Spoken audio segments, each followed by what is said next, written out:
যান চলে যাবে।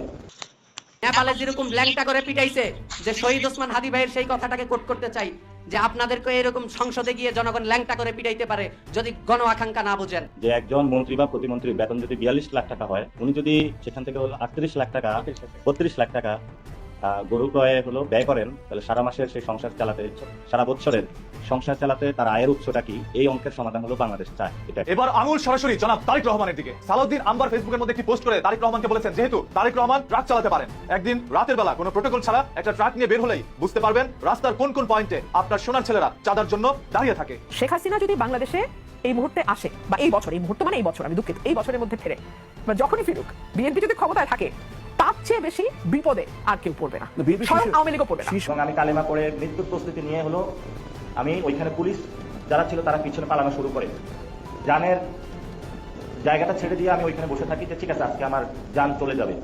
8 ঘন্টা বিদ্যুৎ বন্ধ রেখে রাতের বেলা আবার পুলিশ তাদেরকে ডেকে নিয়ে এসে আমাদেরকে খুন করতে চেয়েছিল। যখন সন্ধ্যার পরে রাতের অন্ধকার হয়, আমাদেরকে এসে থ্রেট করা শুরু করে যে বাহির থেকে লোক নিয়ে এসে আমাদেরকে মারা হবে। বিভিন্ন এমপি মন্ত্রী দিয়ে আমাদেরকে ফোন দেওয়ানো শুরু করে। আমরা বলেছি আমরা বিচারের জন্য এসেছি, মামলা না করে আমরা যাবো না। একটা পর্যায়ে তারা বাধ্য হয়, আমরা ইধারপত্র যেটা সেটা তারা অভিযোগপত্র নেয়। আমাদের উপর যারা হামলা করেছে সুনির্দিষ্টভাবে ভিডিও ফুটেজ দেখে তাদেরকে আমরা সেখানে হলো তাদেরকে মামলা দিয়েছি। পুলিশের 3টা গাড়ি সামনে থাকার পরেও জনগণ আপনাদেরকে ভুয়া ভুয়া করবে। তার মানে পুলিশের গাড়িটা যখন সামনে থেকে পিছনে যাবে তখন পরিণতি কি হবে চিন্তা করেন তো একবার। মাত্র 2-3 মাস।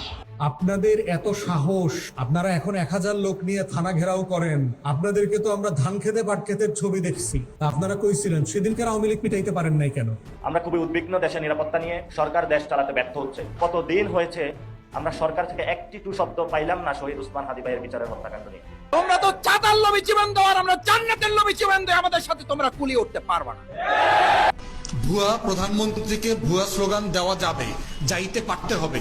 হুমকি দিবেন, আওয়ামী লীগের মতো আপনার পতন হবে। একদম সিম্পল জিনিস।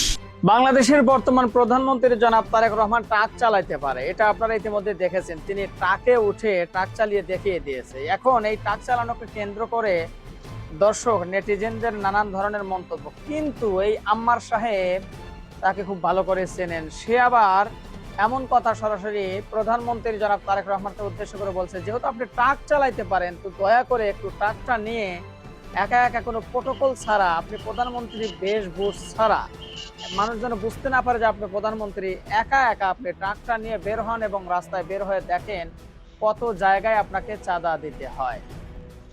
আর যদি আপনি গরুর ট্রাক নিয়ে বের হন তাইলে তো কথাই নাই।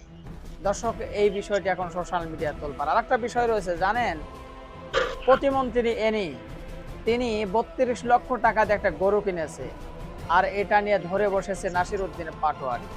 যে একজন মন্ত্রী 32 লক্ষ টাকা দিয়ে একটা গরু কিনলো, অথচ তার সারা বছরের ইনকাম বা বেতন হলো 42 লক্ষ টাকা। তাইলে যদি 32 লক্ষ টাকা দিয়ে শুধু কুরবানির গরুই কেনে, তাইলে অন্যান্য খরচ খরচা আছে, সারা বছর তার সংসার চালানো আছে, তাহলে এত টাকা আসলে পায় কোথা থেকে? এটার তো হিসাব দেওয়া দরকার আছে। দর্শক শ্রোতা, হাসনাত আব্দুল্লাহ তাকে ভালো করে চেনেন। সে কোন জায়গায় থেকে কত টাকা আসলো, কোন বাজেটে কত টাকা, কোন বিষয় নিয়ে কত টাকা বাজেট হলো, বরাদ্দ পেলো, সব কিছু কিন্তু খুঁটিনাটি সে হিসাব নিকাশ দিয়ে দেয়। তো এইভাবেই যদি প্রত্যেকটা এমপি মন্ত্রী হিসাব নিকাশ গুলো দিয়ে দিত, তাহলে কিন্তু চাঁদাবাজ, দুর্নীতি, রাহাজানি কিচ্ছুই হতো না, টেন্ডারবাজি কিছুই হতো না, কেননা এগুলো তো জনগণ জেনে যাবে। যাই হোক দর্শক, এখন কিন্তু এই বিষয়গুলো নিয়ে তুমুল আকারে সোশ্যাল মিডিয়ায় তোলপাড় সৃষ্টি হয়েছে। আর একটা বিষয়, নাসির উদ্দিন পাটোয়ারির উপর যে হামলা করা হয়েছিল, এই হামলাটা আসলে কারা করেছিল, কেন করেছিল, কিভাবে করেছিল, সেগুলো নিয়েও কিন্তু নাসির উদ্দিন পাটোয়ারি মুখ খুলেছে।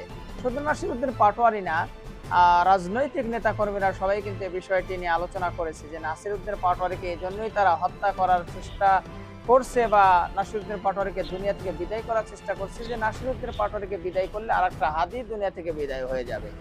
কেননা শরীফ ওসমান হাদিকে বিদায় করা হয়েছে, যদিও এখন পর্যন্ত সেটার কোনো বিচার হচ্ছে না। সেটা নিয়েও কিন্তু হাসনাত আব্দুল্লাহ দাবি তুলেছে যে এখন পর্যন্ত শরীফ ওসমান হাদির কোনো বিচারের কোনো কার্যক্রম আমরা দেখতে পাচ্ছি না বা কোনো বিচার হচ্ছে না। ঠিক এভাবেই যদি আমার নাসির উদ্দিন পাটোয়ারিও চলে যায়, নাসির উদ্দিন পাটোয়ারি বলেছে আমি কালেমা পড়েই থাকি, যে কোনো সময় আমি বিদায় হতে পারে। শরীফ ওসমান হাদির মতো নাসির উদ্দিন পাটোয়ারি একটা কথা বলছে যে আমি মরলে আমার বিচারটা আপনারা দয়া করে কইরেন। হ্যাঁ, খুনিদের বিচার করেন, এই একই কথা বলেছিল কিন্তু শরীফ ওসমান হাদি। নেপালে যেরকম ল্যাংটা করে